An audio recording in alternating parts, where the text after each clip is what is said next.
오늘 은혜 받으실 하나님의 말씀은 구약성경 사무엘하 14장 1절로 11절, 구약성경 484쪽에 있습니다. 사무엘하 14장 1절로 11절 한 목소리로 봉독하시겠습니다. 1절입니다. 수루야의 아들 요압이 왕의 마음이 압살롬에게로 향하는 줄 알고 드고아의 사람을 보내 거기서 지혜로운 여인 하나를 데려다가 그에게 이르되, 청하건대 너는 상주가 된 것처럼 상복을 입고 기름을 바르지 말고 죽은 사람을 위하여 오래 슬퍼하는 여인같이 하고 왕께 들어가서 그에게 이러이러하게 말하라고 요압이 그의 입에 할 말을 넣어주니라.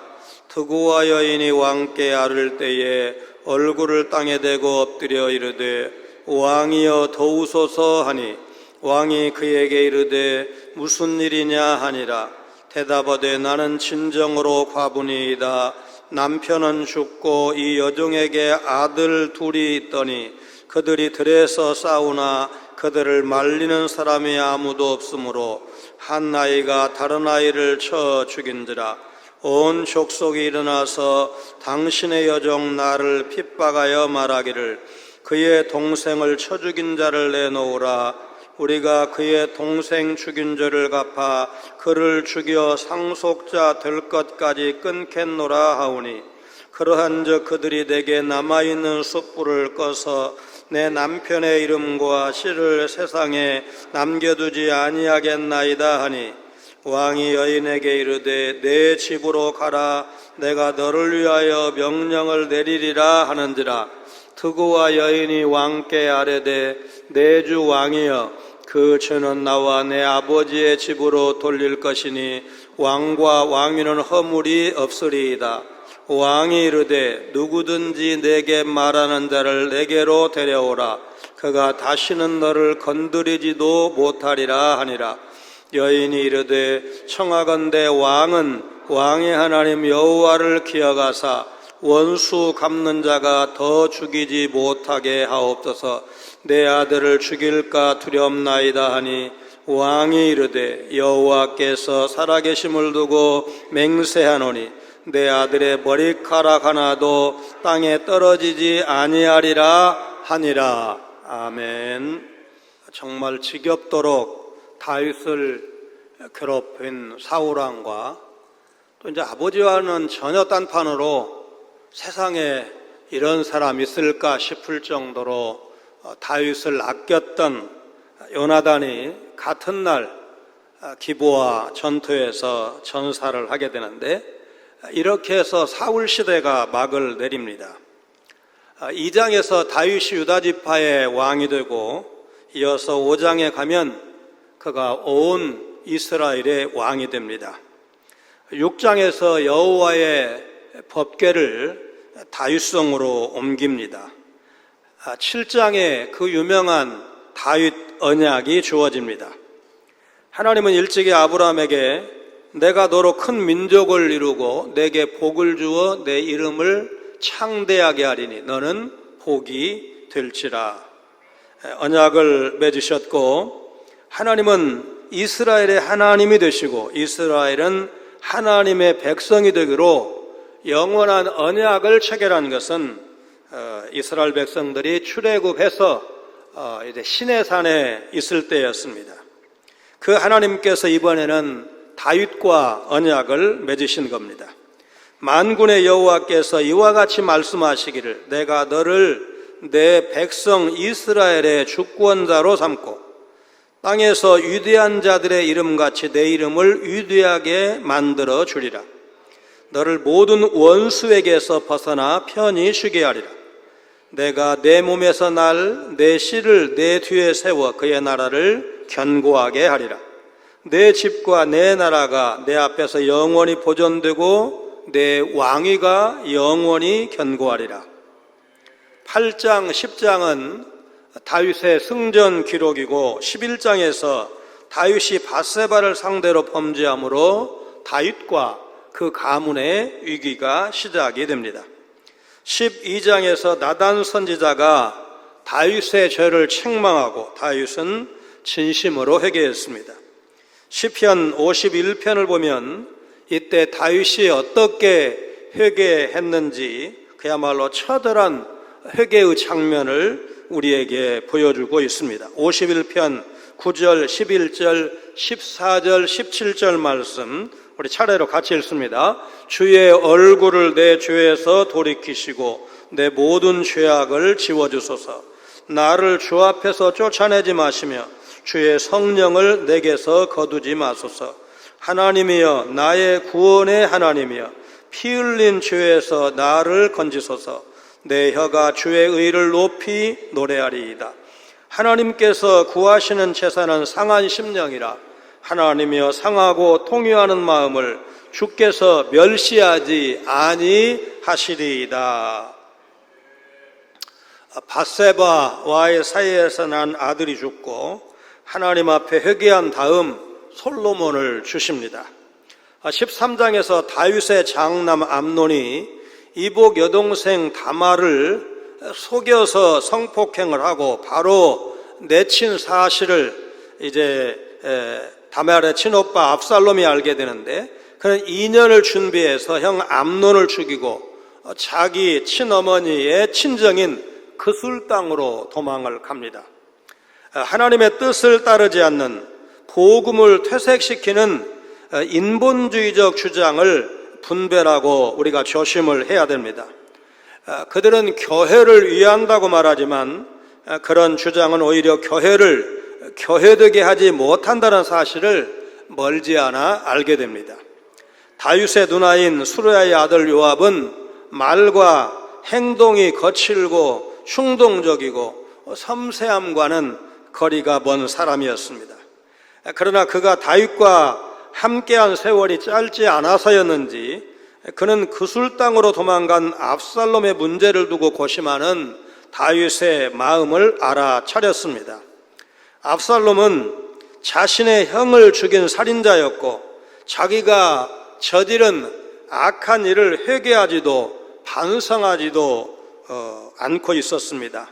그런 범죄자 압살롬을 처벌 없이 돌아오게 하는 것이 과연 하나님의 공의에 합당한지 따져보는 것은 화해를 추진하기 전에 먼저 점검했어야 될 일이었습니다. 우리는 본문에서 이 문제 해결을 위해서 요압이 하나님께 기도를 했다거나 선지자나 제사장에게 도움을 요청하는 흔적을 찾아볼 수가 없습니다. 이런 요압의 방법은 이전에 12장에서 범죄한 다윗을 깨우쳐서 하나님께로 돌아서게 했던 나단의 방법과는 다르다는 사실을 알게 됩니다. 당시에 나단 선지자는 다윗의 죄 문제를 해결하기 위해서 철저하게 하나님의 지시를 받았고 하나님께서 보여주신 방법을 따랐습니다. 나단 선지자는 자기 스스로 결정한 때에 왕 앞에 나아가지 아니하고 12장 1절에 의하면 하나님께서 지시하신 때에 나갔고 하나님께서 베푸신 비유의 말씀만을 전한 것입니다. 그 결과 완고했던 다윗 왕의 마음을 돌이켜서 내가 여호와께 죄를 범하였노라 다윗 스스로 자신의 죄를 실토하고 본래의 상태로 회복시킬 수가 있었던 것입니다. 그런데 본문에서 요압은 단지 자신의 입신양명에 눈이 멀어서 압살롬을 돌아오도록 인간적인 꾀를 낸 것입니다. 압살롬 망명 3년은 다윗이 암논을 잃은 슬픔을 어느 정도 사귀는 기간도 되었겠지만 압살롬과의 관계 설정을 고민하고 있었을 시간이기도 했을 것입니다. 죽은 장남 암논을 살릴 수는 없고 이제 압살롬이 그 다음 왕이 계승서열이 되는데 그래서 요압은 두 사람의 분쟁으로 국가의 번영이 위협받을 것을 우려해서 중재에 나섭니다. 그러나 직설적으로 왕에게 아를 자신은 없었습니다. 둘을 화해시키기 위해서 두가로 사람을 보내서 지혜로운 여인 한 사람을 데리고 오고 그녀에게 그 화해하는 일, 중재하는 일을 부탁을 합니다.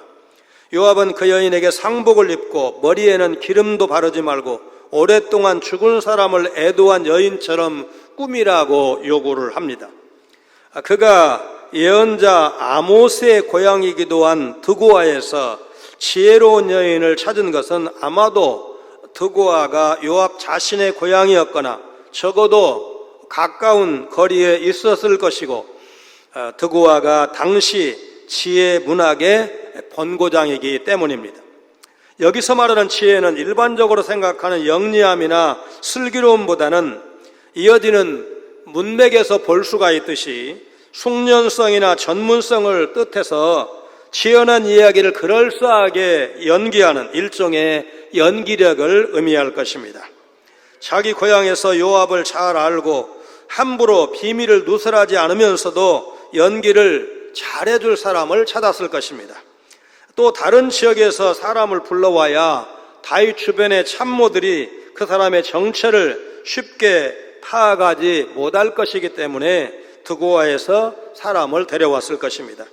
이 참고로 드고아는 예루살렘에서 남쪽으로 16km 정도 떨어진 베들레헴에서도 비교적 가까운 곳이었습니다. 그곳에서 아주 특별한 지혜를 가진 것으로 알려진 여인을 찾아낸 요압은 그녀에게 초상을 치르는 여인의 모습으로 왕을 찾아갈 것을 주문을 했습니다.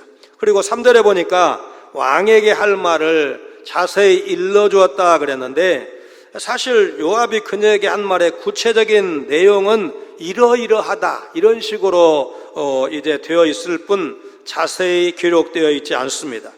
여인과 왕이 주고받은 내용만 기록되어 있어서 독자들 입장에서 처음에 요압이 여인에게 주문한 말은 무슨 말이었을까 상당히 궁금합니다.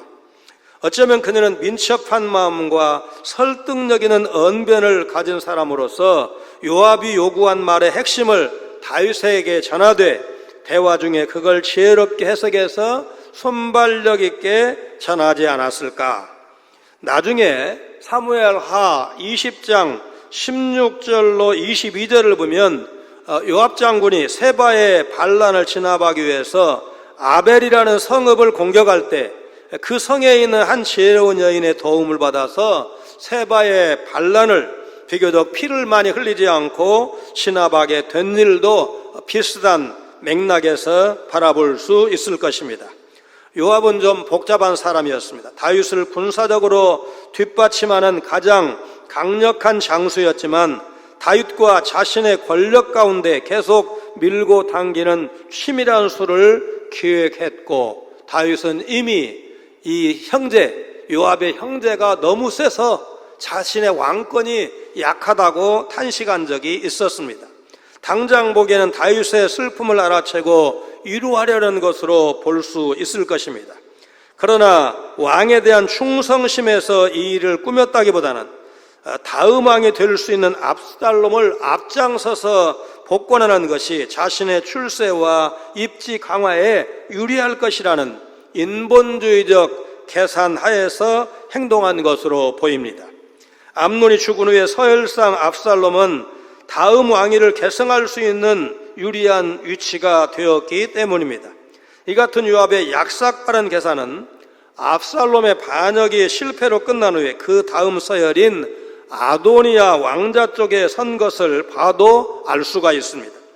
물론 이 계산이 엉클어지면서 압살롬의 반란 때 소년 압살롬을 죽이지 말라는 왕명을 거역하고 압살롬은 요압에 의해서 비극적 종말을 맞는 것을 우리가 곧 보게 될 것입니다. 그러나 적어도 이 단계에서는 일석이조를 겨냥하고 이런 일을 꾸몄을 것입니다. 연기에 능한 여인을 데려와서 할 일을 자세히 지시한 것은 자신이 직접 나서서 이 일을 가능하면 오해를 불러올 수도 있고 왕과 관계에 악화를 가져올 수도 있다고 생각했기 때문일 것입니다. 때로는 중간 역할을 넣는 것이 피차에 유익하고 이 방법 자체를 악하다고 말할 수는 없을 것입니다. 요압의 경우와 대조적인 그 신뢰가 성경에 있습니다. 아방 시대에 미가야 선지자는 신변의 위험을 무릅쓰고 아방에게 여호와의 참된 말씀을 전했습니다. 그는 아람과 북이스라엘의 전쟁을 앞두고 아합왕에게 패배할 것을 직언했고 그로 인해서 감옥에 갇히는 신세가 되었습니다. 하나님은 미가야와 예레미야 선지자와 같이 비록 자신은 어려움에 처하더라도 상대방을 진정으로 돕고자 하는 사람들을 사용하십니다. 그러므로 누군가 우리에게 듣기 싫은 조언을 하면 일단 자기 감정에 따라 귀를 닫지 말고 그것이 하나님의 뜻인지 아닌지 진지하게 기도하고 묵상해 봐야 합니다. 하나님의 뜻과 부합한다면 당장은 기분이 좋지 않아도 우리는 그 조언을 따라야 합니다. 성도가 깨어있지 못할 때 교회를 위해 결정한다고 하면서 오히려 올바르지 못한 동기와 수단으로 복음의 영광을 가릴 수가 있습니다. 거짓 교사의 꼬임에 빠져서 그들의 주장을 막무가내로 옹호하면서 거짓된 방법을 사용하기도 합니다. JMS 이단 집단이 이제 그렇게 성범죄를 많이 저질렀을 때 첫 그 단계가 뭡니까? 이제 키 크고 날씬한 미모가 되는 그런 여대생들을 모델시켜주겠다고 한결같이 말하자면 미끼를 던져가지고 결국 정명석의 놀이개가 되는 그런 일들을 이 집단이 했습니다. 거짓말이면 거짓말이지 무슨 모략입니까? 거짓말을 가르치는 부도덕한 집단인 신천지가 우리를 속이는 것입니다. 요압도 다윗을 위한다면서 드고아의 한 여인을 불러다가 왕을 속입니다. 요압은 왕을 위해서가 아니라 사실 자신의 정치적 입지를 계속 유지하기 위해서 인위적으로 그 일을 도모한 것입니다. 그가 진정으로 왕을 위한다면 거짓으로 꾸밀 이유가 하나도 없습니다. 목적이 정당하다면 나단 선지자처럼 방법 역시 정당해야 합니다. 동기가 순수하지 못하면 하나님의 뜻을 기다리기보다 인간적인 방법을 선호하기 마련입니다. 성도는 주님의 때를 기다리는 것이 가장 지혜로운데 믿음의 조상 아브라함도 하나님의 약속이 이루어지지 않고 나이는 들어가고 몸은 날로 쇠약해지니까 그 기다림이 부족해서 인간적인 방법을 썼던 것을 우리가 알고 있습니다. 주님보다 앞서려고 할 때 그 행동의 동기가 무엇인지를 스스로 점검할 수 있어야 합니다. 마쿠에서 조종하면서 자신의 정치적 목적을 이루려고 했던 요압이 취한 방법은 지극히 세상적인 인본주의적인 것이었습니다. 지금 우리도 자신이 추진하는 계획이 복음에 합당한지 하나님의 뜻에 합당한지를 점검해야 합니다. 요압이 데려온 드고아의 여인은 왕에게 나아가서 얼굴이 땅에 닿도록 엎드려 절한 다음 자신을 도와줄 것을 간청했습니다. 왕이 무슨 일이기에 도움을 바라는지 물었고 그녀는 자신이 남편의 죽음으로 가련한 과부가 되었음을 아뢰었습니다. 당시 이스라엘은 여인들의 경제활동 자체가 불가능했기 때문에 남편이 죽으면 그 과부는 생계가 막막해질 수밖에 없었습니다. 율법 규정이 과부를 이스라엘의 3대 약자 고아와 과부와 나그네에 포함시키는 이유가 바로 그 때문입니다. 아마도 그 여인은 과부가 아니었는데 요압의 지시를 받아서 불쌍하게 꾸미기 위해서 일부러 과부라고 그렇게 둘러댔을 가능성이 높습니다. 창세기 38장에는 좀 다른 상황이 소개되고 있습니다. 유다의 며느리 다말은 과부인데도 불구하고 시아버지인 유다를 속이기 위해서 창녀로 위장을 했습니다. 이와는 달리 본문의 드고아 여인은 과부가 아닌데도 과부로 변장하고 다윗 왕을 찾아간 것으로 보입니다. 형제끼리 싸우다가 형이 동생을 쳐 죽인 것은 처음부터 계획된 살인이라 단정할 수는 없습니다. 그러나 그 동기에 있어서 이미 상대방에 대한 미움이 수반된 분명한 살인입니다. 따라서 동생을 죽인 형을 죽이겠다는 군중의 주장은 민수기 35장 16절로 19절에 따른 합당한 행위가 아닐 수 없습니다. 이 사자라는 말은 상속하다, 차지하다라는 말에서 유래된 단어인데 씨와 같은 뜻을 갖고 있습니다. 따라 다른 말로는 이 사자는 후사라고 번역할 수도 있습니다. 숯불은 가문을 이을 남은 아들을 비유한 표현입니다. 성량이나 나이타가 보편화되기 전에 불씨를 계속 살렸던 1년 내내 불을 말하자면 아궁이에 이렇게 묻어둬 가지고 다음 끼니 때도 다시 그 위에다가 나무만 땔감만 얹으면 계속 이렇게 떼어갈수록 1년 내내 불을 유지했던 그 시절이 있었습니다. 바로 이 숯불은 그런 숯불을 의미하는 것입니다.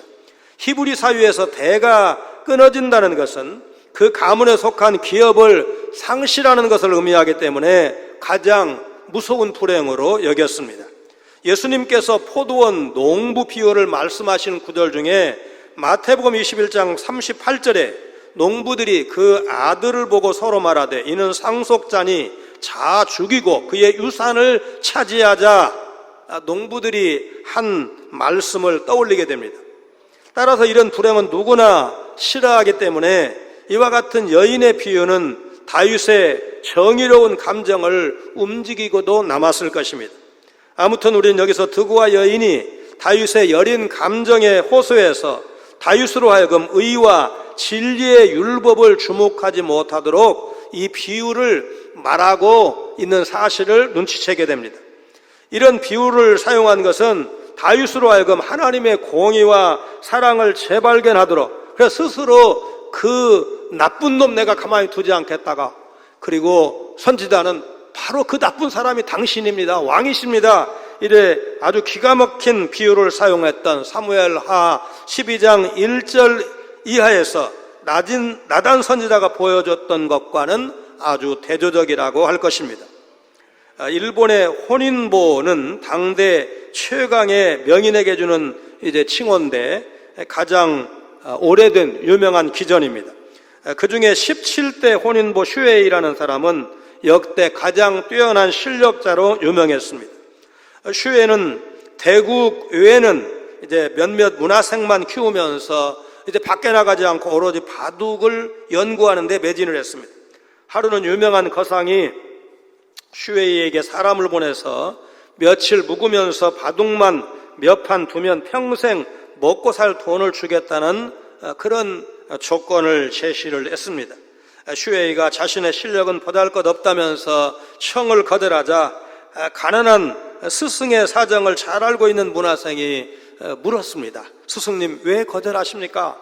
며칠만 투자해서 거금을 받으면 평생 편하게 끼니 걱정하지 않고 바둑을 둘 수 있지 않습니까? 제자의 말을 들은 스승은 오히려 크게 꾸짖었습니다. 바보 같은 소리, 최고의 경지에 오르려면 한눈을 팔아서는 절대로 안 된다. 바둑으로 돈 벌 수 있다는 생각이 끼어드는 순간 그것으로 끝장이야. 정말로 중요한 것이 있는 사람은 사사로운 것을 포기할 줄 압니다. 나를 구원하기 위해서 십자가에서 보배로운 피를 흘리신 예수님의 사랑을 그 무엇과도 바꾸지 않으시기를 바랍니다. 너희는 먼저 그의 나라와 그의 의를 구하라. 그리하면 이 모든 것을 너희에게 더하시리라. 신앙을 언제나 최우선순위로 놓고 살아가시기를 바랍니다. 하나님을 향한 믿음을 돈이나 명예, 세상의 그 어떤 것과도 바꾸지 않으시기를 바랍니다. 진실을 넘는 거짓 주장이 교회에서도 묵인될 수 있습니다.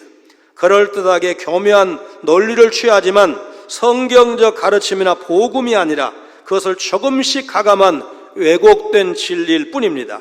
미국의 남신내 교단에 이어서 두 번째로 큰 교단인 미국 연합 감리교회, 이제 약칭으로 UMC가 동성애 문제로 반토막이 났고 1년 전에 복음적인 GMC, 이제 글로벌 메소디스트, 그러니까 말하자면 지구촌 전체를 아우르는 그런 연합 감리교회의 그 교단을 만들어서 재산상의 굉장한 손실을 감수하면서 성경, 이 복음의 진리를 지키는 그런 결단을 했다는 소식을 이제 지난 6월 달에 읽어본 바가 있습니다. 요압이 사주한 드고와 출신의 지혜로운 여인도 자신의 이야기라고 전하는 말에 다윗의 상황을 투영하면서 조금씩 왜곡을 시도했습니다. 다윗은 여인의 이야기에 말려들어서 자신과 압살롬의 상황을 잘못 판단하기 시작합니다. 회개하지 않은 압살롬을 죽이는 것은 원수 갚는 것이 아닌 공의의 시행입니다. 요압은 화해를 주선하기 전에 먼저 압살롬의 범죄에 대한 공의를 세우는 일을 왕에게 건의해야 마땅했습니다. 거짓은 이런 식으로 우리의 가능성, 의로움, 노력을 강조하면서 진리를 왜곡한 채 스스로 세운 희망이 마치 복음이라도 되는 것처럼 여기도록 만듭니다. 교회를 어렵게 하고 복음을 교묘하게 가리는 주장을 근절해야 합니다. 죄인을 율법의 심판대 앞에 세워서 그 처지를 깨닫게 하고 천부여 의지 없어서 손들고 옵니다. 예수 그리스도의 복음을 통한 구원을 바라보게 해야 합니다. 8절에 내가 너를 위하여 명령을 내리리라. 이 말씀은 다윗이 드고와 여인의 호소를 받아들여서 그 남은 아들이 죽지 않도록 선처하겠다는 대답입니다. 아마도 다윗은 드고와 여인의 큰아들이 동생을 죽인 것은 처음부터 계획된 살인이 아니었기 때문에 민수기 35장 22절로 28절 말씀이 규정한 바와 같이 어느 정도 정상을 참작하고 동정을 베풀 여지가 있다고 생각한 것으로 보입니다. 그러나 다윗의 이런 견해가 압살롬에게 그대로 적용될 수 없는 것은 너무나도 분명합니다. 왜냐하면 압살롬은 암논을 실수로 죽인 것이 아니라 2년 동안 주도 면밀한 준비 끝에 고의로 죽였기 때문입니다. 드고와 출신 여인은 왕이 자신의 문제를 해결하기 위해서 무슨 일을 하든지 간에 그 모든 허물과 책임은 자신과 자기 아버지의 집안에 있는 것이지 왕과 왕실에는 어떤 허물도 어떤 책임도 없다고 구절에서 말하고 있습니다. 그런데 드고와 여인이 이런 말을 한 진정한 목적은 분명히 압살롬의 범죄의 근원적 책임이 그 부모 곧 다윗에게 있다는 사실을 은근히 암시하는 데 있을 것입니다. 또 이 말은 그녀의 집안에서 발생한 일에 대해서 궁극적인 책임이 그녀 자신에게 있음을 인정하는 말이나 다름이 없지만 다른 한편으로는 왕이 개입해서 문제를 해결해 주었으면 좋겠다는 간절한 마음을 이중적으로 표현한 것일 수 있습니다. 드고와 여인의 마음을 알게 된 다윗은 누구든지 그녀를 위협하는 사람이 있다면 자신에게 데려오라고 말하면서 어느 누구도 이 과부를 괴롭히지 못하게 하겠다고 10절에서 약속을 합니다. 다윗이 이렇게 말한 것은 드고와 여인의 문제에 개입해서 그 문제를 해결해 주는 것이 백성을 돌보는 최고 통치자인 왕으로서 마땅히 행할 일임을 은연중에 강조한 것으로 보입니다. 다윗 왕의 문제 해결의 의지에 대해서 마음이 움직인 여인은 죽은 아들의 원수를 갚으려고 하는 집안 사람들이 하나밖에 남지 않은 자기 아들을 죽이지 못하게 해달라고 왕에게 간청을 합니다. 그들이 원수를 갚는다는 구실로 드고와 여인이 속한 집안의 씨를 말리려고 하는 이유는 하나 남은 상속자를 죽여야만 자기들에게 그 상속분이 돌아올 것이기 때문이라는 것입니다. 그런 사실을 알게 된 다윗은 상속분을 가로채는 것은 어불성설이고 그 아들의 머리카락 하나도 땅에 떨어지지 않게 할 것을 여호와께서 살아계심을 두고 맹세를 합니다. 드고와 여인은 여기서 하나님의 두 속성인 공의와 사랑 중에 공의는 무시하고 사랑만을 강조함으로써 다윗으로 하여금 압살롬 문제에 있어서 공정한 판단을 하지 못하도록 한 것입니다. 다윗이 내 아들의 머리카락 하나도 땅에 떨어지지 아니하리라 말한 사실을 꼭 기억할 필요가 있는데 이 말씀이 앞으로 어떻게 연결되는지 놀라게 될 것입니다. 복음을 지키기 위해서는 오늘 교회와 성도의 일대 각성이 필요합니다. 더 이상 거짓 교사의 유혹과 헛된 주장에 휩쓸리면 안 됩니다. 사람의 정욕을 부추기는 유혹에 흔들리지 않으시기를 바랍니다. 상황을 오판하도록 만드는 헛된 주장을 분별하시기를 바랍니다. 진리가 아닌 걸 끊지 못하는 우유부단함도 버리시기를 바랍니다. 오직 하나님, 오직 성경에서 말하는 원리에 따라서 우리는 모든 것을 결정할 수 있어야 합니다. 교회를 바로 세우는 것은 사람의 지혜와 경험이 아닙니다. 헛된 세상의 지혜가 아니라 복음의 지혜, 그 성경대로 따라가야 합니다. 더 이상 죄인의 실상과 운명을 드러내는 것을 주저하지 않아야 합니다. 세상의 흐름이 다원주의 문화이기에 예수님만이 구원의 길이라고 선포하는 것이 부담되십니까? 모든 사람이 정죄 아래 놓여있는 현실을 간과하지 않고 구원의 복음을 전할 수 있어야 합니다. 교회는 진리를 사수하고 덕을 세움으로써 교회의 순수성과 순결함을 지켜가야 합니다. 그러므로 교묘한 말에 속지 않으시기를 바랍니다. 거짓 교사를 바로 분별하고 헛된 주장에 유혹되지 않으시기를 바랍니다. 이단과 거짓 교사들의 달콤한 말에 담긴 가시와 덕을 정확히 분별해내고 참된 진리를 믿고 그 진리를 수호하는 데 앞장서시는 여러분 모두가 되시기를 주님의 이름으로 축원합니다. 거룩하신 하나님, 오늘 우리 주위에도 요압처럼 수단과 방법을 가리지 않고 자신의 입신 양명을 위해 살아가는 인본주의자가 적지 않음을 우리가 기억하기를 원합니다. 신천지, 구원파, JMS, 안상홍 증인회 같은 이단 집단이 믿음이 연약한 성도를 노리고 있다는 사실을 기억하며 깨어 말씀에 굳건히 선 성도들 되게 하여 주옵소서. 성경을 가르치는 것 같지만 교세 확장과 교주를 위해 교모하게 복음을 변질시키는 이단 집단의 왜곡된 주장에 현혹되지 않도록 늘 깨어 분별하는 성도들 되게 하여 주옵소서. 무엇보다 교회의 지도자가 거짓에 속아 오판하는 일이 생기지 않도록 교회 지도자들을 붙들어 주옵소서. 오직 하나님의 법과 뜻에 따라 생각하고 결정하는 신본주의자로 살게 하여 주옵소서. 예수님 거룩하신 이름으로 간절히 기도하옵나이다. 아멘.